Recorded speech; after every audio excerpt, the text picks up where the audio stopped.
What's up, dudes? We had a pretty good week last week. I'm going to jump into this because we got a lot to go over. So, in our winners bracket for the Madness tournament, we had an epic battle, the best scores I've ever seen, I think, in this tournament. But Brock McCurdy ends up edging out Blake Hilliard with a score of 55 to 48.5 in total score, which is amazing for a two-day round. Those guys threw down some serious numbers. Want to give a huge shout out to both of those guys for working so stinking hard. I feel like they've set a great tone, a great example to everyone else in the company of what you can do when you put your mind to it. Brock, man, I know he texted me late Saturday night just saying he was so sick because he had literally been running from house to house all day long without eating or drinking much of anything to try to beat Blake. And I got to hand it to Blake for pushing him that hard. Both of those guys are my heroes.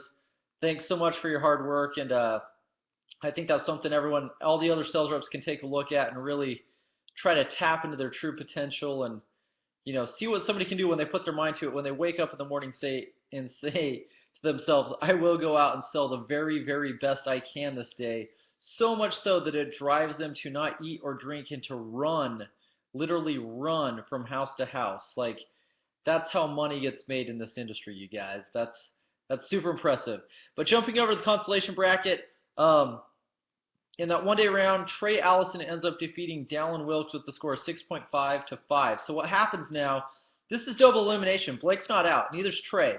So we have a one-day round happening today on Monday between Blake and Trey. The winner of that will be the winner of the consolation bracket, and they will then go back and play Brock, who's the winner of the winner's bracket. Now, if one of those two ends up defeating Brock, it will go on another round. If Brock ends up beating the winner of those two, then Brock will be crowned the grand champion for now Madness 2014. So let's see what happens today. Good luck to everyone. Fight cards. Okay, recapping this, you guys. In our lightweight fights, middleweight fight, I guess, we had a draw between Eric Prisby and Matt Williams. Then my two cousins were battling it out. They're scrapping a little bit. But Spencer ended up getting Andy, put him in a rear naked choke, got the submission victory over him with a score of 3.5 to 1.5. Calvin Scott gives Kendall Copeland a little uppercut for the knockout. Knocks him out with a score of 5.5 to 2. Brandon Fimbres ends up knocking out Jared Barnes with a score of 5 to 0. Then Dustin Hesketh put Chris Harvey in a heel hook. That's a pretty good submission.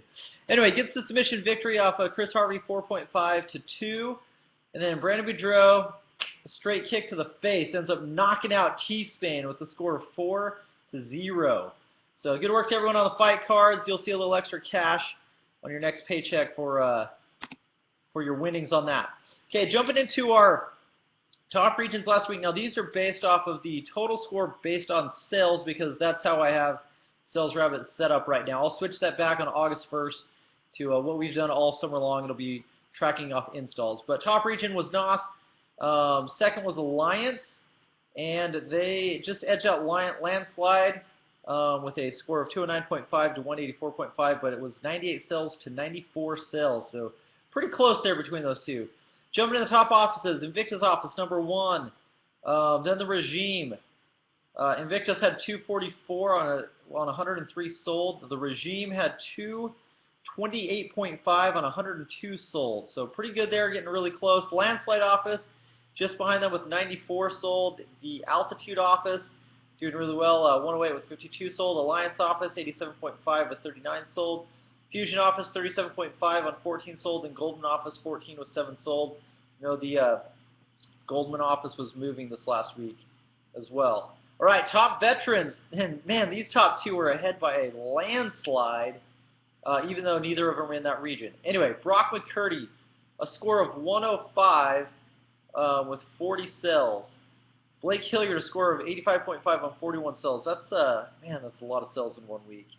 Dustin Hesketh, 35.5, 16 sold. Booty, 24. Calvin Scott, 21.5. He was tied with T-Spain, 21.5. Kendall Copeland just behind them with 20.5. Gifford, 20. J-Paw, 19.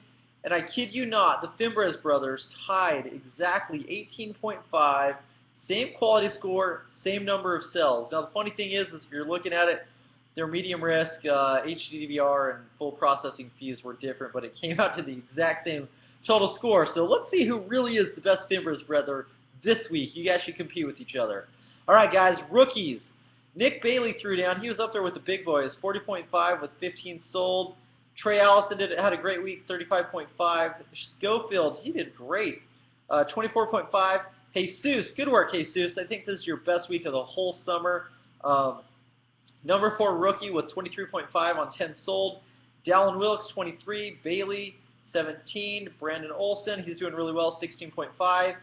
Andy Shields, 16. Ties with Colenso, who had 16. And also Jared Barnes, who had 16. So, nice work, rookies. Guys, let's finish off this week strong. We're still pushing for the lift bonus. We still have the Madness tournament going on.